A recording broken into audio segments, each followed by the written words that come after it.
Netflix पर the Royals release की गई है। प्रश्न यही है कि सीरीज़ कैसी है ये सीरीज़। तो भारत पाकिस्तान का युद्ध चल रहा है, भारत पाकिस्तान की मैया को चुनौती दे रहा है। क्या इसी बीच में ये सीरीज़ देखने वाली है, देखने लायक है? तो मुझे सीरीज़ में कुछ भी इंटरेस्टिंग नहीं लगा।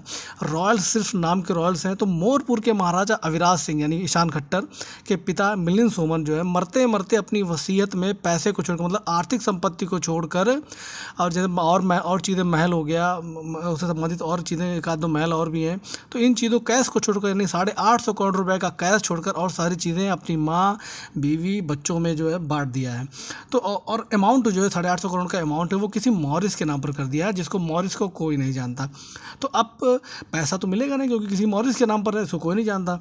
और जो महल और चीज़ें जो हैं, वो सारी चीज़ों को राजा साहब जो है उन पर लोन ले रखा है।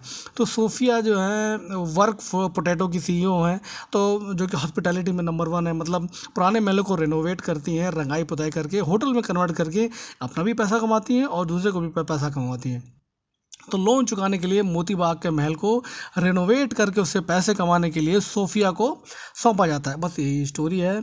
कदम कदम पर सेक्स भरा पड़ा है, कोई किसी के साथ लगा पड़ा है, कोई किसी के साथ। मतलब महाराजा साहब अपनी एक्स को लपेटे में ले रहे हैं, मतलब ईशान खट्टर अपनी एक्स को लपेटे में ले रहे हैं, उनकी दोस्त आ रही हैं फॉरेनर, उनको भी लपेटे में ले रहे हैं।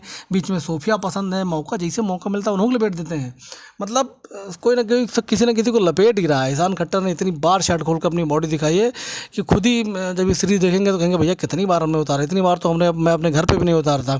हाँ, सीखने वाली चीज़ें क्या है इसमें जो है, रहन सहन, कपड़े, कार्स।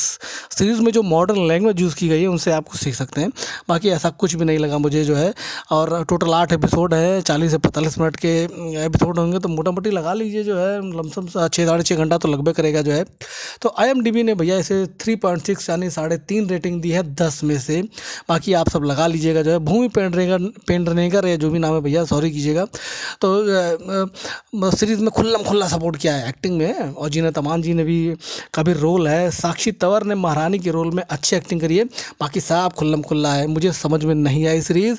रॉयल बनने के चक्कर में इनकी माँ के लड़के जो है बिगड़ गए हैं। बाकी सब आप पर है। लाइक सब्सक्राइब करना प्लीज़ मत भूलिएगा। आपका एक लाइक आपको डिसअपॉइंट नहीं करेगा, ये मेरी गारंटी है। तो प्लीज़ लाइक सब्सक्राइब जरूर करिएगा।